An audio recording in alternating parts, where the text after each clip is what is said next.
Good afternoon. Today we're going to talk about the arrange functions in Google Slides. Okay, so I'm going to go to an empty slide, and the first thing we're going to talk about is order. Alright, so I'm going to create some shapes really quickly just to make this conversation a little bit easier.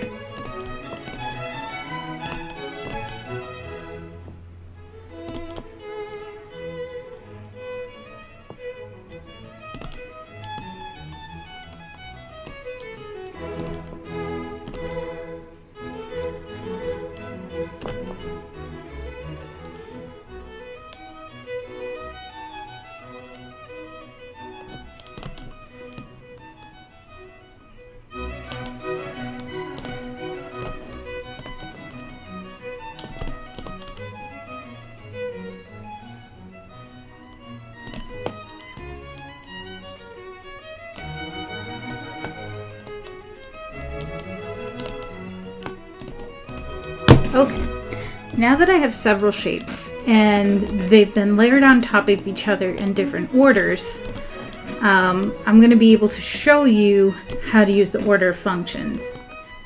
Okay, so in order to show you the functions of arrange, you have to have a shape selected. So I'm going to click on my shape first, so that way when you click on the arrange drop-down menu, the menu becomes highlighted. So now this shows me that I can either send this back or send this backward. I clicked send to back, so that means that all the other items are now in front of it. So for example, if I click back on that shape,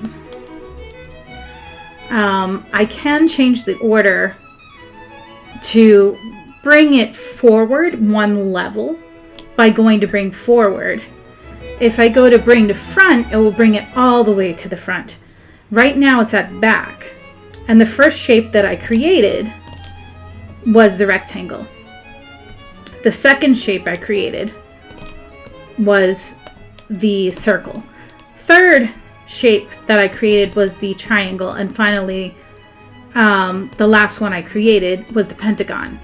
So the pentagon is last because I sent it to the back.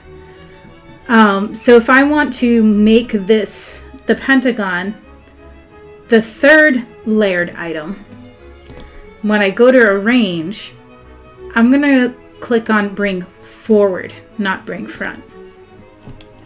So this should now put this right directly in front of the rectangle. But the other two items, the circle and the triangle, are still in front of it. So I can continue to change its order by one level by pressing bring forward. So say I want it to be the second item. So now I have the circle behind and the rectangle behind, but the triangle is still in front. So the reason I did this, and the reason I wanted to show you that you could have these multiple levels, is because there's a lot of different things that you can do with graphics, and maybe not specifically shapes, but particularly with graphics. I mean, if you're smart about the graphics that you choose when you're using Google Slides, and by layering them, you can create some pretty fancy looking slides just by being smart about how you layer something. So that's one of the reasons I wanted to show you that you can change things by layer. Okay, the second function we're going to talk about is align. Okay, so one of the reasons it took me so long to make this next video is the rules for align and also for distribute and using them are a little confusing. And it took me a little while to make sure that I understood exactly how the rules worked so that I could explain them to you, so that you can understand how it works or how these two functions work. All right, So let's start with the simplest one. So the first thing I'm going to recommend, and I'm going to delete mine first so I can show you what I did, is to have a text box in place. So one of the reasons I'm creating a text box over my slide is because when you go to align your objects, you need to have something to align it to. Once you create your text box over the entire slide, right click on it and then change the order of the text box, send it to the back. Once you've sent your text box to the back and you've made sure that the size of your text box fits the entire slide, now you are going to be able to align your 3 objects within the box in the correct order or arrangement, however and wherever you would like them to be using these functions. So I'm going to make sure that I have my text box selected. I'm going to press Control so that I can select my other 3 items while clicking. When I go to arrange, now a line should be highlighted. If I don't have multiple items selected, a line will not highlight. Okay, so now I'm going to go down and choose either the top, middle, or bottom. Because if I choose to align these objects to the left, then all of these boxes will end up on top of each other in the left corner. And the same thing would happen if I did center or right. So to understand how these boxes are distributed, top means that these are all going to go directly to the top of the slide. Okay. Now if I go to arrange and I wish them all to go to the middle, they'll all go to the middle. And if I want to select them to go to the bottom, they'll go to the bottom.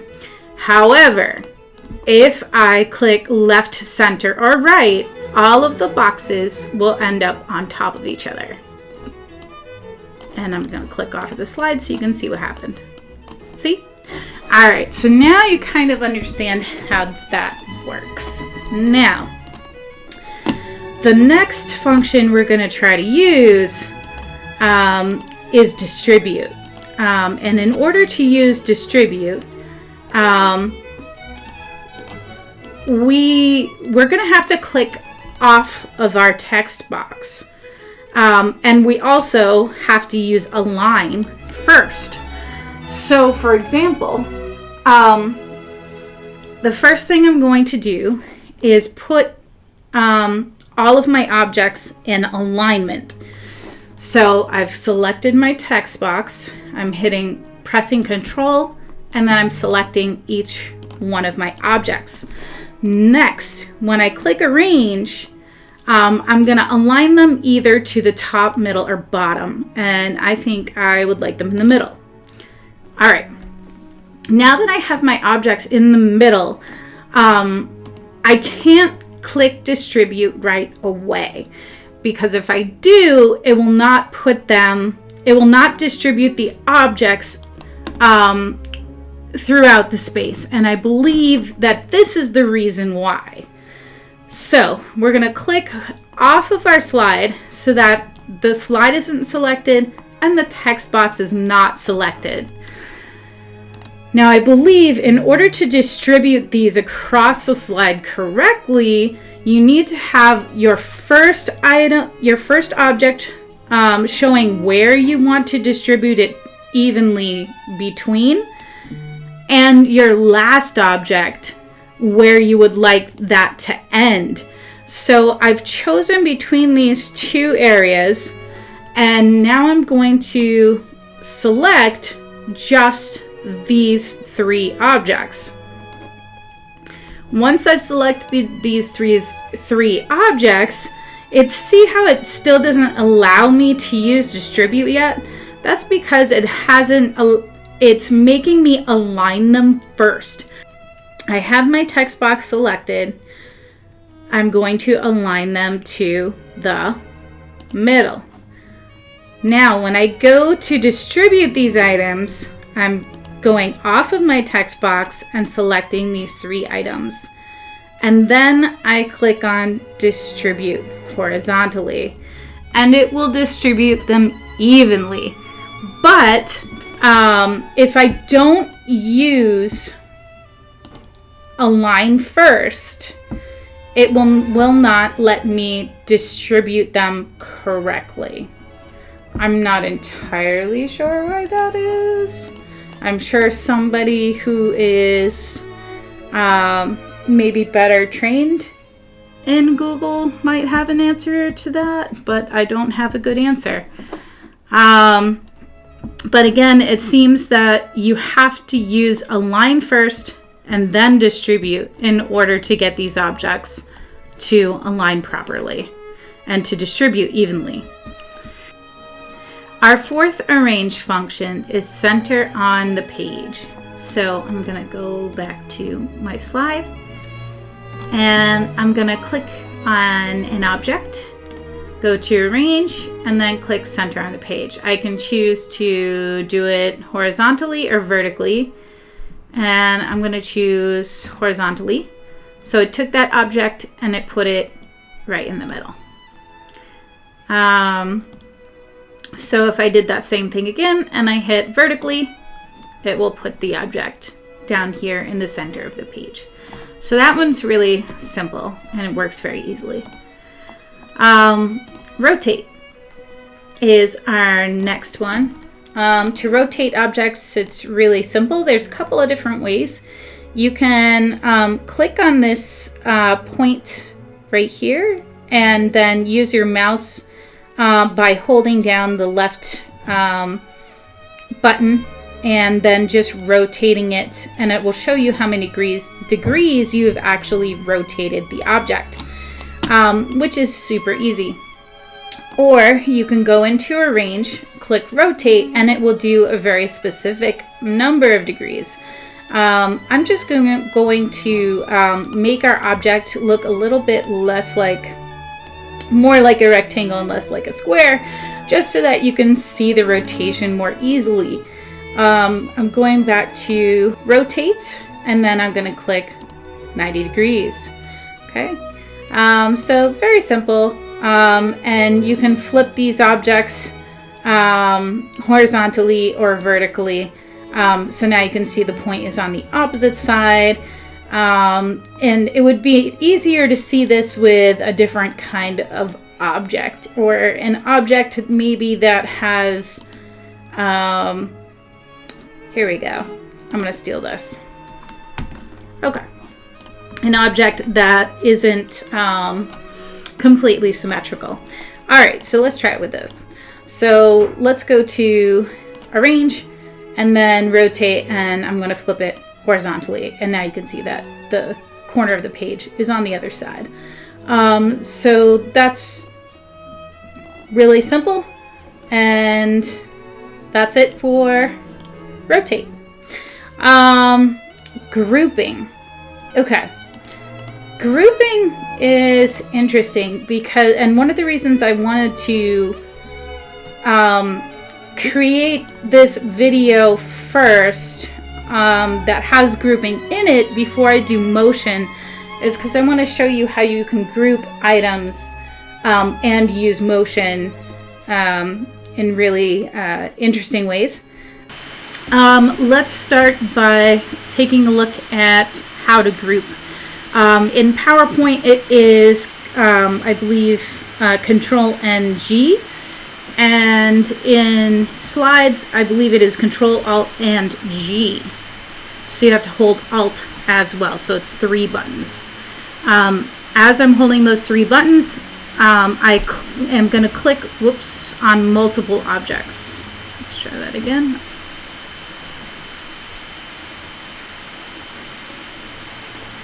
All right, so now I have all of these objects highlighted. I'm going to let go. And all of these objects should be grouped together. Right now, I have these objects grouped together, and I'd like to ungroup them. So to ungroup them, I can either go back up to Arrange and click on Ungroup, which will should ungroup them theoretically. Sometimes it looks like they're still grouped together. Just try clicking off onto the side to see if it gets rid of the grouping box. Once you have your objects grouped together, something that I've noticed that you are able to do is you can kind of move objects around within your grouping individually. If you're clicking on the box that's holding the grouping, or specific objects, sometimes those objects don't move if they're on the edge. If they're on the inside of the box, it seems that you can select them and then move them. If they're on the edge of the box, when you move the actual box, you're actually making the shape larger depending on where you click. You can move your shape around, but you have to drag it from inside the shape and not from the area on the outside of the box. So say, for example, if I pull from here, it's just going to make the shape larger and not necessarily move the shape within the grouping. Just to give you an idea of how that works. But if I pull this shape on this side, you can see that it's making the grouping smaller because I pulled it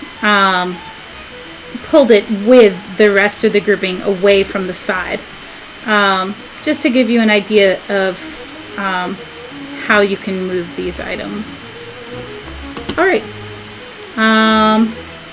that's pretty much it for grouping. I look forward to making a video for you about motion and how you can use grouping to your advantage to create more interesting animation effects.